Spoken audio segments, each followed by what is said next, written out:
Hey guys, welcome to the PHENOM template tutorial here.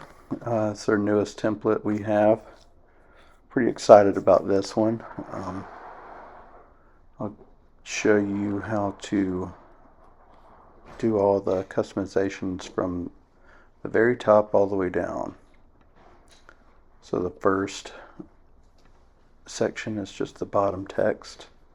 Pretty self-explanatory. I'll just use the text tool here. You can click in anywhere. Just change that to whatever you want. You can use the color up here to change the color, or if you wanted to, you can just double click here, do a color overlay or a gradient overlay, however you'd like. I just have them broken up by two different colors from the name and then the subtext here. Easy enough. Alright, so the bottom subject. This one is a lot to this one. I'll kind of probably be coming back and forth to it a lot. So let's open it up.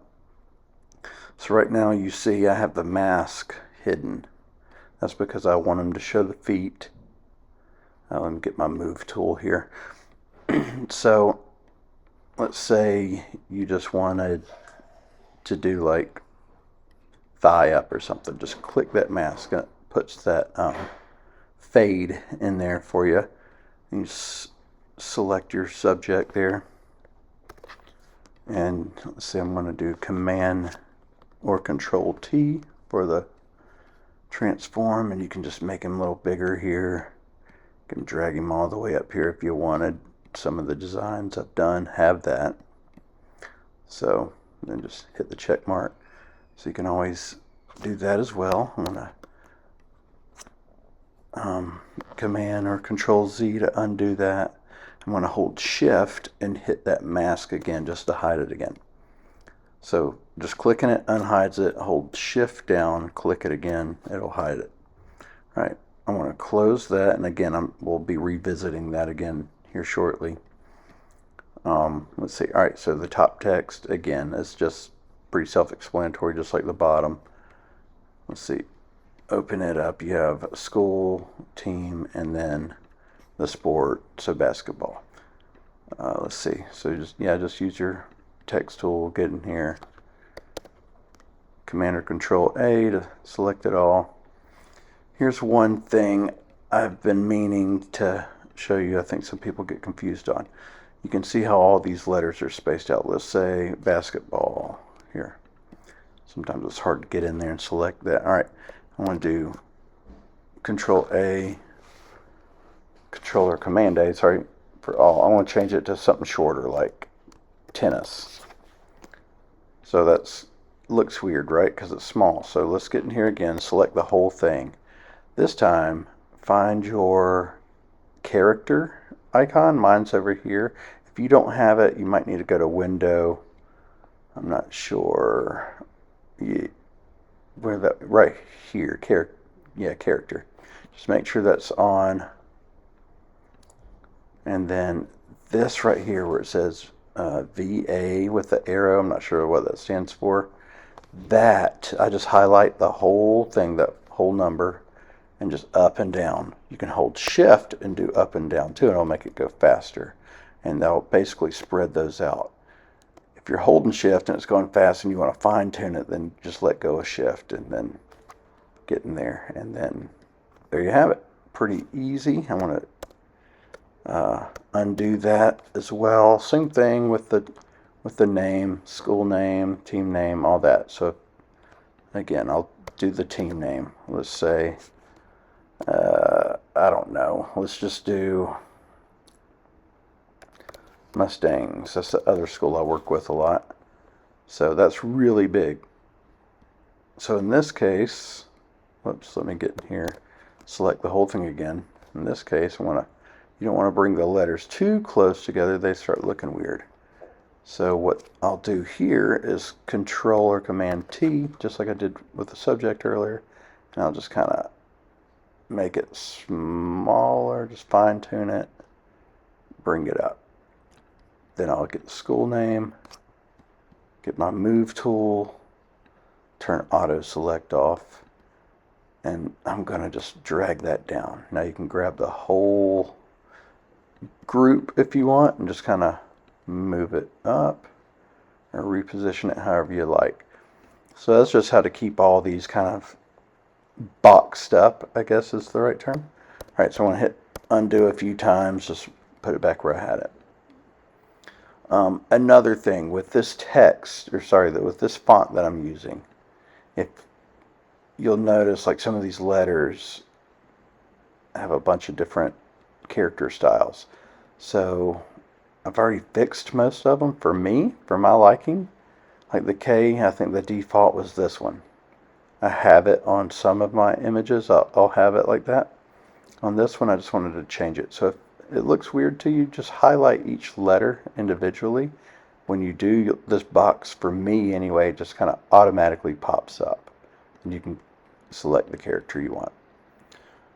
Alright, so that's the top text. Let me zoom back out a little bit. Now we're getting into some of the fun parts. This little rectangle here with a subject in it. I have that set up so you can either add like another image of the subject. Some people like the double image look. So you have the option to do that here. So it's this top subject logo. So first things first, I have this flare, like little light flare overlay you can put in there. Then you'll see this folder, top subject goes here, or the logo. So I can turn the subject off. I have a logo set up in there. You can do that. That's when I had this guy. Here, we'll go back to it in a minute. I'll leave the logo there for now. And I also have this texture in the back. It's kind of hard to see right now with this because I have it black. But here, let me go back. So under the texture, you'll see a color overlay effect. I'll double click that. Just double click that square, or sorry, that color swatch. And you can kind of change it to whatever you want. Let's say there's that blue. Now you can kind of see that texture effect I have back there. Cool, and that's that. Let's see, I'm going to undo that. And then if you didn't want that texture at all, there's just a color background. So you can just kind of do something like that as well. Or here, I'll do like a gray for these guys. You can do something like that. You can turn the flares off if you want and just have it just pretty simple like that. I mean, the sky is the limit here, guys. So, all right. So right now I'm going to leave just the logo there. All right. Next up, I have these just a stripe here. You can turn it off completely if you want. There's two different options. I have this one or this one. All right. So let's just go over the first one here. The main thing I change on this is just the color overlay. So same thing, you can kind of click the little color swatch here. I'm a big fan of this eyedropper tool, so I'll just come in here and grab some colors somewhere else in the image. And just kind of play around with it there. Let's see what else do I have. There's an inner shadow that's kind of giving it like a little dimension. Just very subtle. Alright, so I want to undo that, and you'll notice also with these I have a mask right there where it gives it kind of a glow effect. If you don't want that, same as above, we're going to hold shift and just click that mask and it hides it. I like it, so I want to keep it there. Alright, let's turn that one off and let's go to this one. Same thing, it's got like a little glow effect. That's just from the mask. I'm going to hold shift, hit it, it'll turn it off. Alright, so with these effects I have, it's just a main color overlay. It's that blue that's in that middle stripe.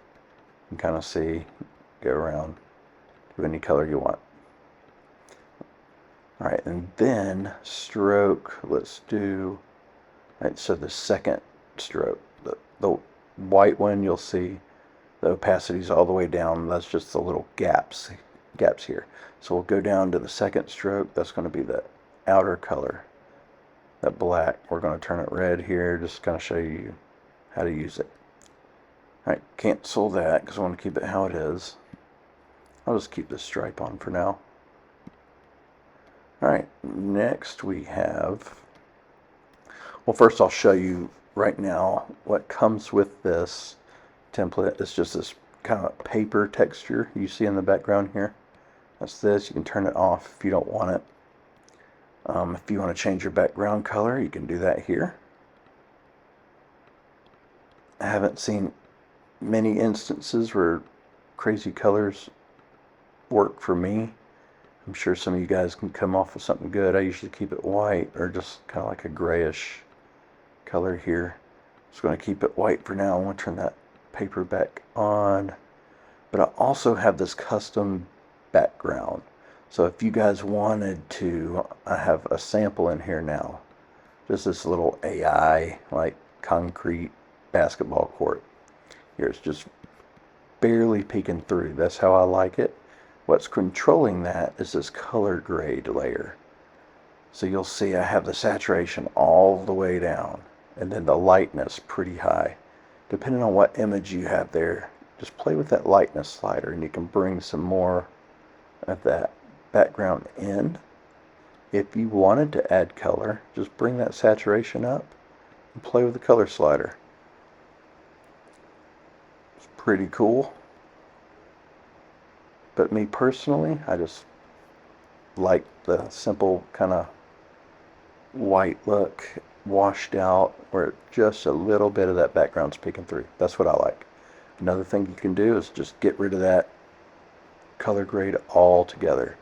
And that's just the image itself, which does look pretty cool actually. There's actually a basketball goal hiding behind this. It'd make it make more sense, but I know a lot of you guys get photos of the gyms and the stadiums and stuff, so it'd probably be pretty cool for you to just drop that in right here in this custom background folder and just use what you have. I was going to load this full of a bunch of different images, but man, these stock images are pretty expensive and crazy, and I don't know, I just didn't know if anybody would want to use those, so I figured it'd be easier for you just to either use Adobe Firefly to create some AI stuff, which that's what this is, or if you wanted, just to use your own photos that you have.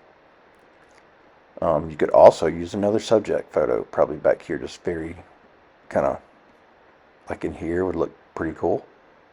Alright, so I'm going to shut that down, and then finally, well, that was it, because that's what I already showed you. Alright, so what I'm going to do with this logo here, just another look I like, I'm going to go back to this bottom subject. I'm going to turn that mask back on, just where he fades in. So we went from like the double image, so now this is just a single image. If I were to do prints for parents, I'd probably, for the full team, I'd probably deliver it like this. Senior banners and stuff, I would do the double image that you saw. Everything else, I would probably run through PixNub and just have a single image in here like that with the logo. I don't know, I like that for me.